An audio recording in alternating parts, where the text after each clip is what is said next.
curso de técnica cirúrgica, eu vejo que ele é importante para os estudantes de veterinária, por quê? Porque é uma oportunidade de treinar habilidades cirúrgicas práticas, né? A gente vê que a maior parte das faculdades acaba tendo muito conteúdo teórico e o estudante não tem a oportunidade de treinar, de colocar a mão na massa ali na real. E a gente sabe que a cirurgia não é uma disciplina teórica, é uma disciplina que exige treino.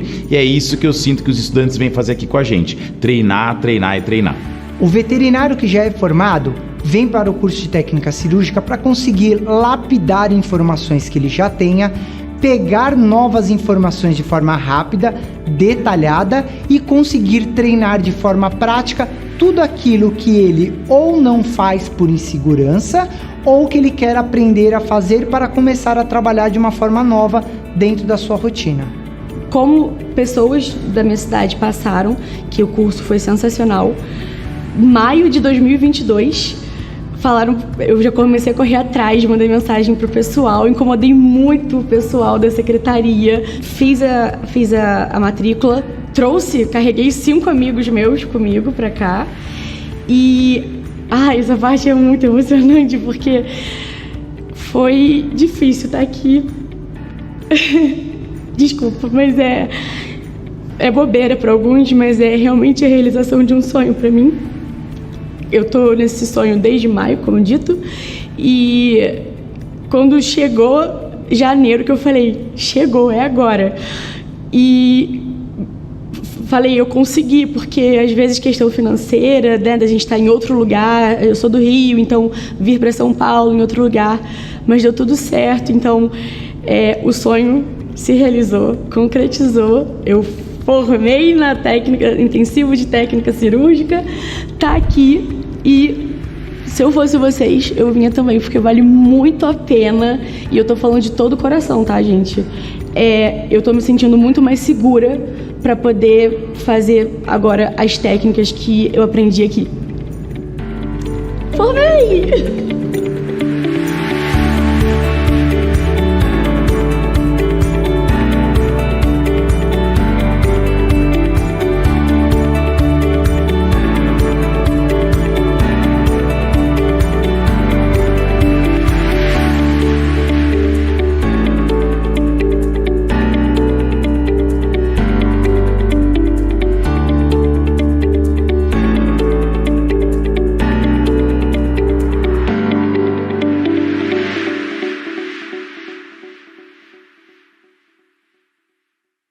Boa noite, pessoal. Sejam muito bem-vindos a mais uma aula aqui no canal da Cirurgia Anclivepa.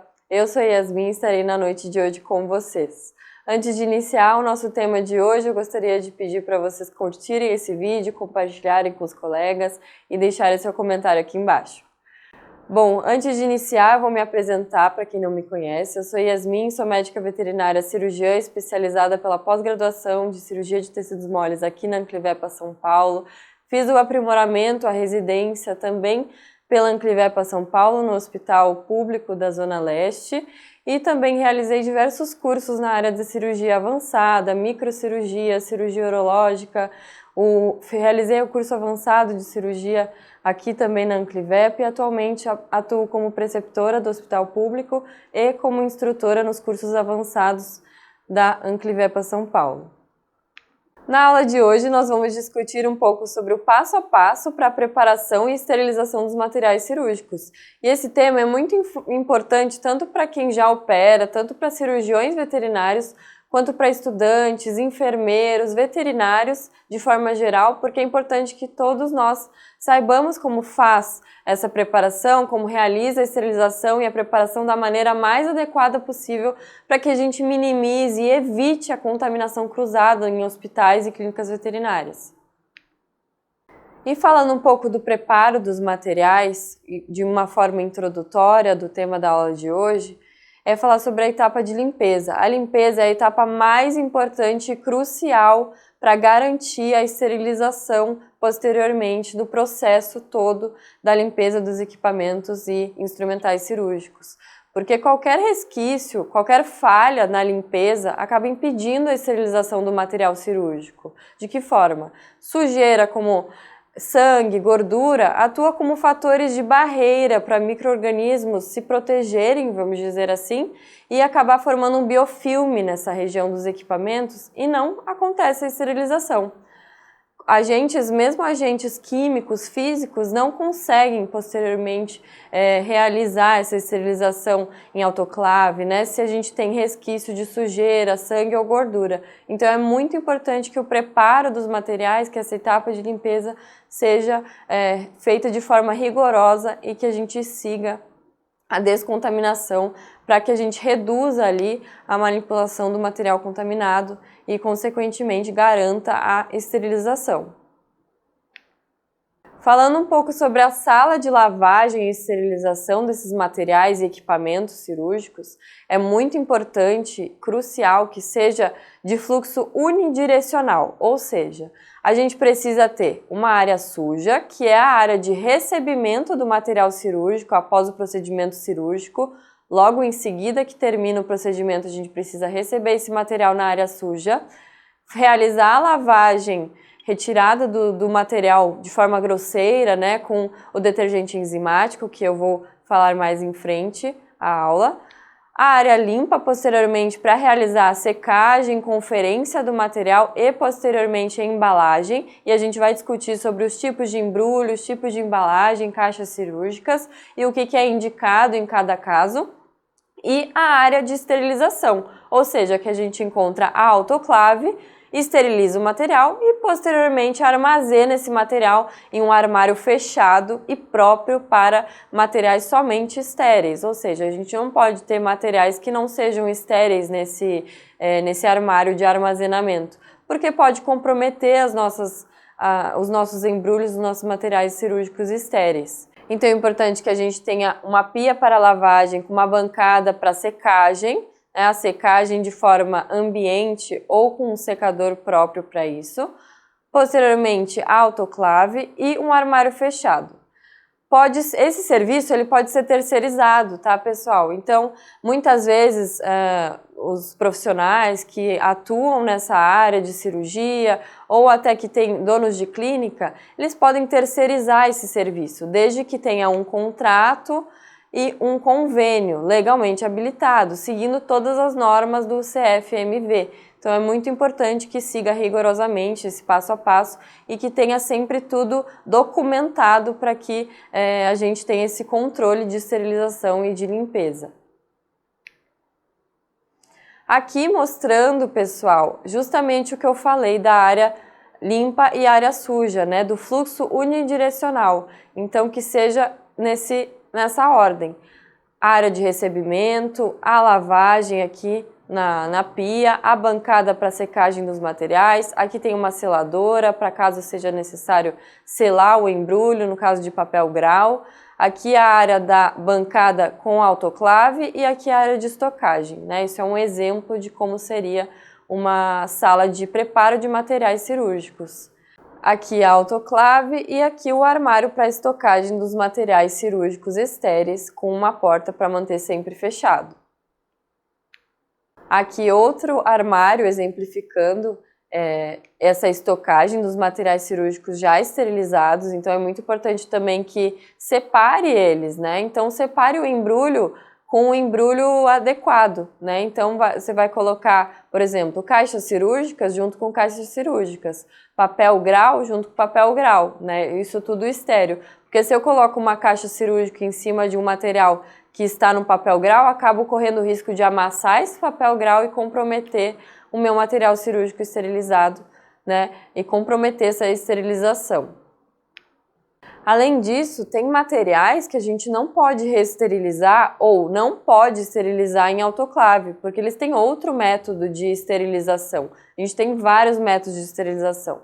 E tem muitos materiais que já vêm estéreis pra gente, que a gente compra de empresas terceirizadas, que são esterilizados por métodos industriais, como bisturi, como fios, né? Além de ser, obviamente, um material descartável, eles não podem ser reesterilizados de forma alguma.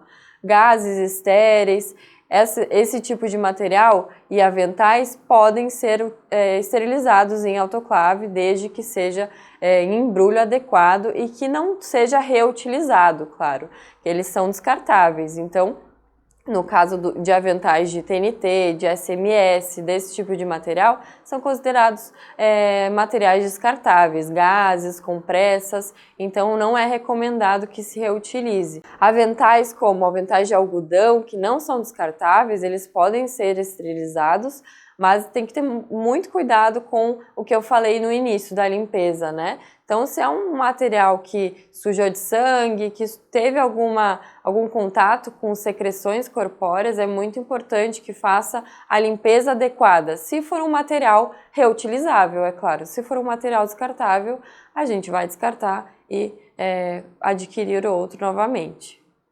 E falando agora do passo a passo para a limpeza dos materiais cirúrgicos, como eu falei anteriormente, na área suja, na área de recebimento dos materiais logo após o procedimento cirúrgico, a gente vai levá-los para a pia, né, para lavá-los em água corrente, remover todas as sujidades de forma mais grosseira com o detergente enzimático próprio para isso.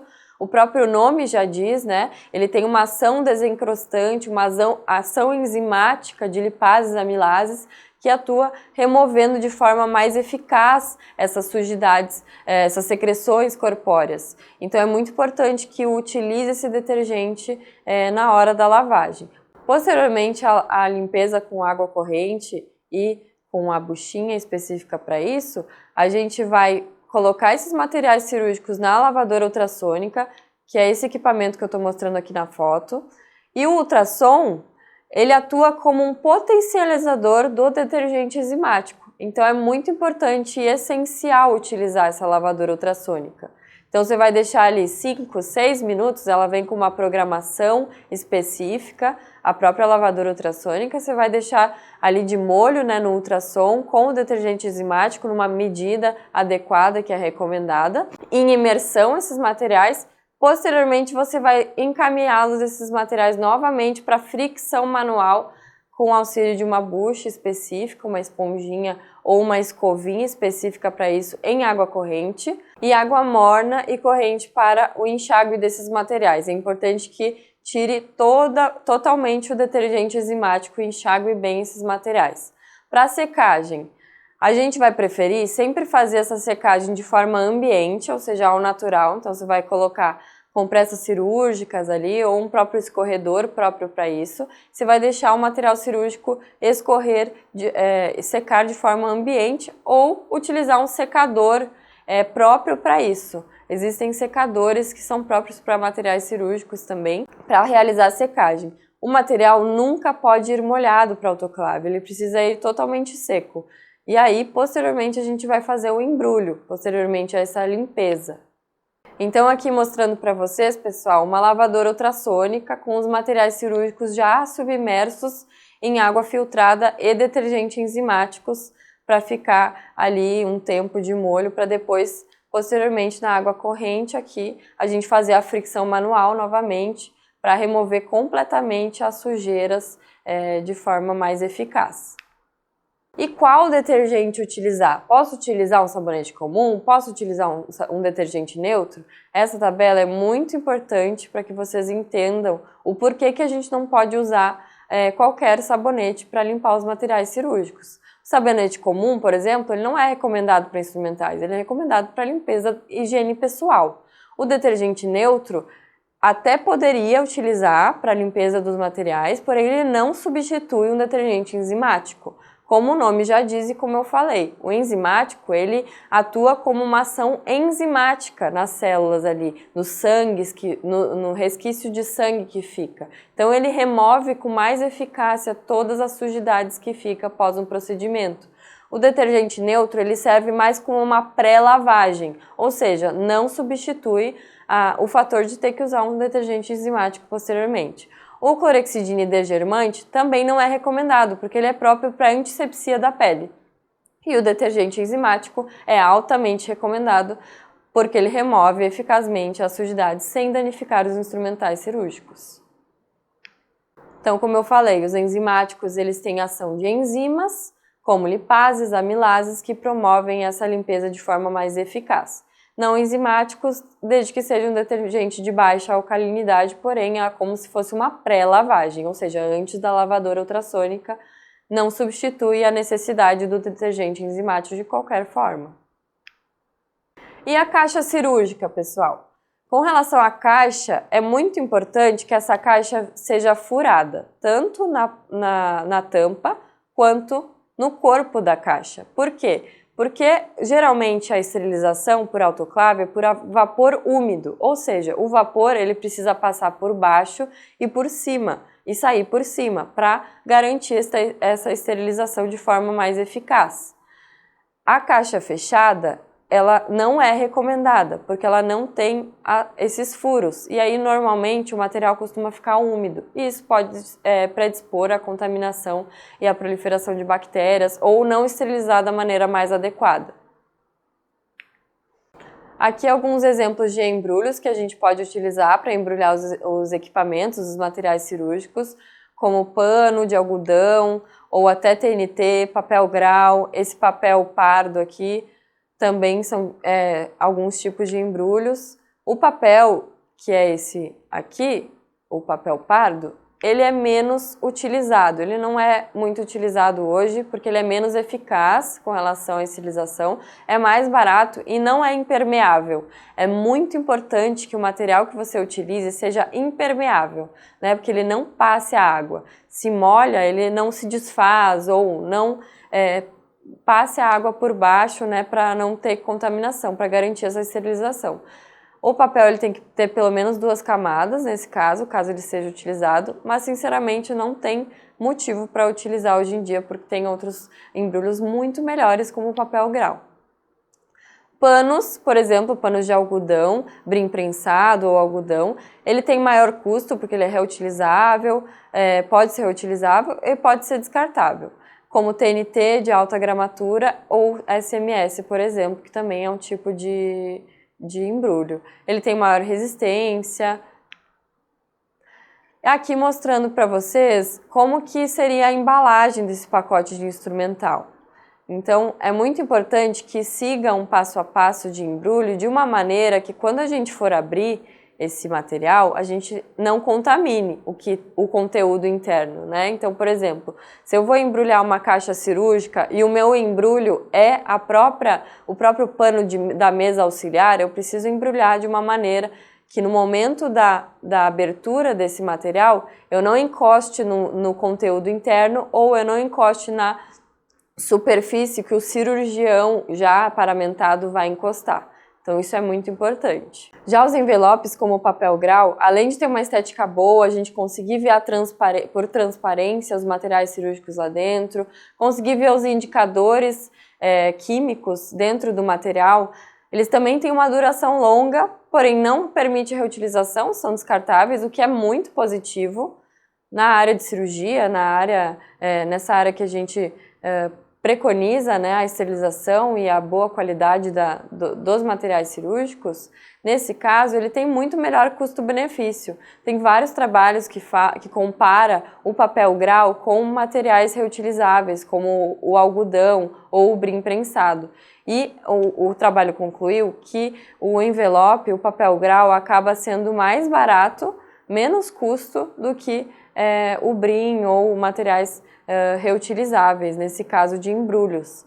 Então, é um material ótimo para esterilização e armazenamento dos materiais cirúrgicos.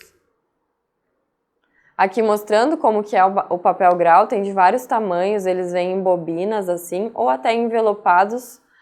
É uma melhor alternativa, como eu falei, estética e duração longa, é possível visualizar o material que está lá dentro, e a gente pode utilizar a seladora para conseguir fechar esse papel grau. E falando um pouco sobre o tempo de prateleira desses materiais cirúrgicos. Quanto tempo o meu material permanece estéril após a esterilização? Depende principalmente das condições de armazenamento, onde que esse material está sendo armazenado, se ele está num armário próprio para isso, um armário fechado, com materiais só estéreis ou não. E também principalmente da integridade da embalagem, do embrulho. Então, se a gente está trabalhando com papel grau, a gente sabe que esse material acaba sendo mais sensível. Então, consequentemente, a gente precisa deixar ele num armário só com materiais desse tipo, que não coloque peso em cima dele, ou que não, principalmente para profissionais que trabalham de volante, né? É muito importante ter cuidado com esse material para não amassar, porque a gente sabe que quando o papel amassa, ele acaba comprometendo ali as fibras do papel e pode comprometer também a esterilização desse material.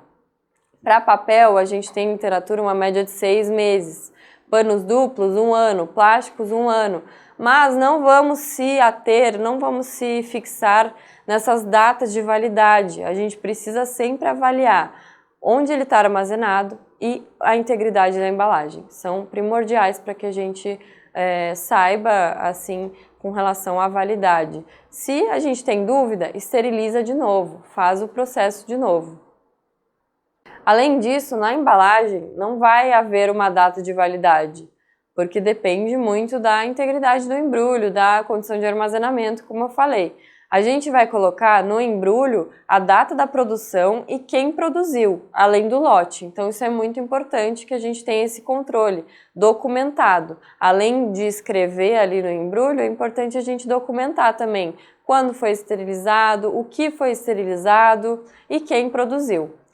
As prateleiras dos materiais cirúrgicos devem estar sempre fechadas, então, para a gente evitar a umidade, ter uma circulação de ar e evitar também traumas nesses embrulhos. Então, falando um pouco sobre os tipos de esterilização. Existe esterilização por vapor, seca e úmida. A seca seria por estufa, que não é uma opção, ou a úmida por autoclave, química por plasma, que é o peróxido de hidrogênio, ou químico a frio, que é por glutaraldeído.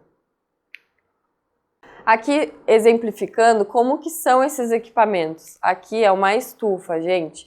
Por que a estufa não é uma opção de forma alguma para material cirúrgico para os fins veterinários, né? Para os fins de cirurgia, de procedimentos estéreis?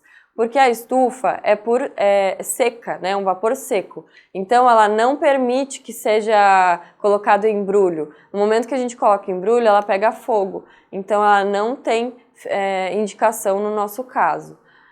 Aqui é mostrando a autoclave, né? Por vapor úmido. Então mostrando 2 autoclaves como elas seriam. Aqui mostrando para vocês equipamentos mais industriais de esterilização, como o óxido de etileno ou químico a frio, o glutaraldeído, o peróxido de hidrogênio, que também são equipamentos industriais aí que a gente não tem disponível na nossa rotina. Geralmente são empresas terceirizadas que realizam ou produtos que a gente compra que já vêm estéreis para nós. E vamos falar um pouco da autoclave, que é o equipamento de escolha no caso médico cirúrgico, né? Então a autoclave, ela trabalha com tempo, pressão e temperatura. Essa relação é crucial para garantir a esterilização. Ela utiliza vapor d'água sob alta pressão e temperatura entre 121 e 134 graus Celsius em um determinado tempo. Geralmente os ciclos variam de 30 a 40 minutos no caso dos materiais cirúrgicos para eliminar todos os micro-organismos. E como que a gente faz a monitorização da esterilização? Ou seja, como que a gente tem certeza que a nossa autoclave está funcionando adequadamente, que ela está com certeza esterilizando? A gente tem métodos físicos, químicos e biológicos. A monitorização física, ela avalia principalmente tempo, temperatura e pressão, que é realizado pela própria autoclave. Então, se houve qualquer falha no ciclo que a própria autoclave vai acusar, a gente precisa desconsiderar a esterilização e encaminhar essa autoclave para manutenção ou para revisão para entender o porquê que houve essa falha. Além disso, nós temos alguns indicadores químicos de esterilização. Um deles é o de classe 1, que é a fita zebrada, que a gente utiliza geralmente para fechar os nossos embrulhos dos materiais cirúrgicos, e ela vem com várias listras. Essas listras, quando não está submetido sob a temperatura da esterilização da autoclave, ela é rosa, normalmente. Quando ela é submetida à temperatura da autoclave, ela tende a ficar marrom. Porém, isso não significa que foi estéril o material. A fita zebrada, ela só avalia o parâmetro de temperatura, não avalia a pressão e nem o tempo. Ou seja, se a autoclave tiver alguma falha em pressão ou tempo, ela vai ficar marrom da mesma forma, porque atingiu a temperatura. Então, a gente precisa optar por vários indicadores, além desse, para a gente avaliar e garantir a esterilização. De classe 2, somente indicado para autoclave com vácuo. O indicador químico de classe 4, ele avalia tempo, temperatura e vapor, que nada mais é que essa fitinha aqui, que a gente coloca geralmente junto com o material cirúrgico, dentro do material, para a gente avaliar posteriormente a esterilização. Outro indicador químico que é muito bom e muito indicado para embrulhar todos os materiais cirúrgicos, é essencial, que é o de classe 6. Ele é específico para avaliar cada ciclo, ou seja, ele avalia temperatura, pressão e o tempo. Então, ele é muito seguro para a gente avaliar a esterilização. E aqui, mostrando na imagem, ele vem nessa cor, essa é a referência que ele deve ficar. Após a esterilização, ele deve ficar na cor da referência, que é esse marrom escuro. E aqui é essencial que a gente faça a documentação desse controle rigoroso de esterilização. Então, a gente precisa anotar a data, o que foi embrulhado, o nome da pessoa que produziu e quando foi produzido. Aqui mostrando a garantia da esterilização dessa autoclave. Então, é muito importante que isso faça a cada ciclo. Todo ciclo e todo material cirúrgico é indicado que bote essa fita dentro do embrulho, seja papel grau, seja caixa cirúrgica. E no momento, por exemplo, mas cheguei na cirurgia, eu não usei o papel grau, eu usei a caixa cirúrgica com um embrulho que não dá para ver por transparência. Na cirurgia eu abri e essa fita não estava dessa cor. Então, a gente precisa trocar todo o material, não está estéril, é isso que significa. Precisa optar por um outro material que esteja garantido, que esteja estéril, para a gente não comprometer a esterilidade desse material e, consequentemente, a nossa cirurgia. Além dos indicadores físico, químico, a gente também precisa ter o indicador biológico. Porque mesmo a autoclave está atingindo o tempo, está atingindo a pressão e está atingindo a temperatura, isso não significa que ela esteja eliminando, de fato, os micro-organismos necessários. Então, a gente precisa utilizar esses indicadores biológicos para garantir que ela realmente está eliminando, de fato, os micro-organismos. Ele vem nesses tubinhos, assim, são 2 tubinhos, geralmente, que a gente utiliza para cada ciclo. Um desses tubinhos a gente utiliza como controle, você vai identificar como tubo controle, e o outro vai para a autoclave. Os 2 tubinhos vêm da mesma cor, eles vêm com um meio de cultura amarelado e com micro-organismos lá dentro. Geralmente a gente quebra, vamos dizer assim, para quebrar o conteúdo interno para o micro-organismo e para o meio de cultura e proliferar ou não, né? Então é isso que vai ser avaliado no momento da esterilização. O tubo controle vai ficar fora da autoclave, o tubo que vai para a autoclave é esse aqui, e depois os 2 vão ir 24 horas nessa incubadora. Então, os 2 vão, após a esterilização de um deles, os 2 vão para essa incubadora, vão ficar 24 horas lá, e depois que a gente vai avaliar se realmente ficou estéril, né? Então, quando ele fica nessa coloração azulada, lilás, significa que esterilizou e eliminou todos os micro-organismos. Esse adesivo que vem no tubinho, é bem importante que a gente tire ele, que nem a gente faz com vacina, em carteira de vacinação, e coloque no documento próprio para isso. E a cada quanto tempo que é indicado fazer esse indicador biológico? Depende da sua demanda, depende da quantidade de vezes que você utiliza a autoclave, né, da sua rotina cirúrgica, enfim. Então, no mínimo, a gente indica que seja realizado semanal ou até mensal. Isso vai depender realmente da demanda. Mas precisa fazer esse controle. E não basta só fazê-lo, né? Precisa documentar, porque isso é exigido pelo CFMV. E chegamos ao fim de mais uma aula. Antes de terminar, gostaria só de fazer um resumo das etapas mais importantes de tudo que a gente conversou. Então, o primordial e a primeira coisa que a gente vai fazer após o término do procedimento é a limpeza adequada dos materiais e manter esses materiais num fluxo unidirecional na sala de preparo desses materiais. A esterilização e respeitar todas as etapas, a monitorização adequada da esterilização e os indicadores físico, químico e biológicos. Fazer um controle rigoroso, documentar todas essas etapas para garantia e biossegurança, seja da clínica veterinária ou até do profissional volante, para a gente garantir a esterilização dos nossos materiais cirúrgicos. E antes de finalizar a aula de hoje, eu gostaria de convidá-los a conhecer o nosso curso intensivo modular de técnica cirúrgica, que vai acontecer agora, em agosto de 2025. É muito legal esse curso, 100% prático, e restam poucas vagas. Então, caso você tenha interesse, aponta a câmera do celular agora para esse QR Code e fale com o nosso time de consultores. Bom, espero que tenham gostado da aula de hoje. Eu fico à disposição, caso vocês tenham dúvidas, podem me chamar lá pelo Instagram. E até o próximo encontro. E aí galera, tudo bem? Eu sou o Robson Barros Pedro, sou de Brasília, sou médico veterinário há 15 anos e atuo principalmente ali na região do DF, do Distrito Federal. E hoje estou concluindo o curso intensivo de técnica cirúrgica aqui na Associação Anclivepa São Paulo. Eu escolhi a Associação Anclivepa São Paulo, uma pelos professores, pela didática que já tinha um certo tempo que eu vinha estudando, vendo as melhores faculdades, cursos, e acho que a didática que tanto os professores, instrutores, monitores têm aqui na Associação Anclivepa São Paulo é uma atenção diferenciada, é um curso diferenciado e por isso, devido à minha trajetória profissional, sentia muita falta na parte de atualização, na parte de prática mesmo ali na cirurgia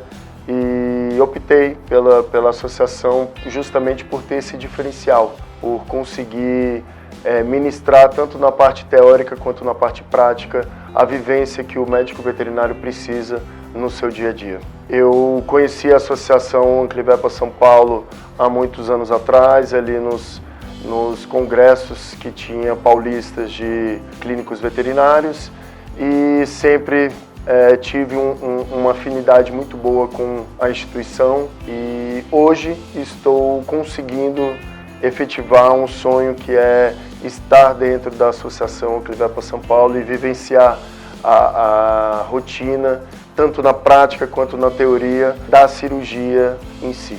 O que mais me chamou a atenção nesses 10 dias que a gente teve intensivo foi principalmente a atenção dos monitores, dos professores, a quantidade de animais que a gente pôde trabalhar, que a gente pôde aprender, que a gente pôde relembrar, tanto na parte teórica quanto na parte prática. Eu acho que foi o que mais me chamou a atenção nesses 10 dias que a gente teve intensivo.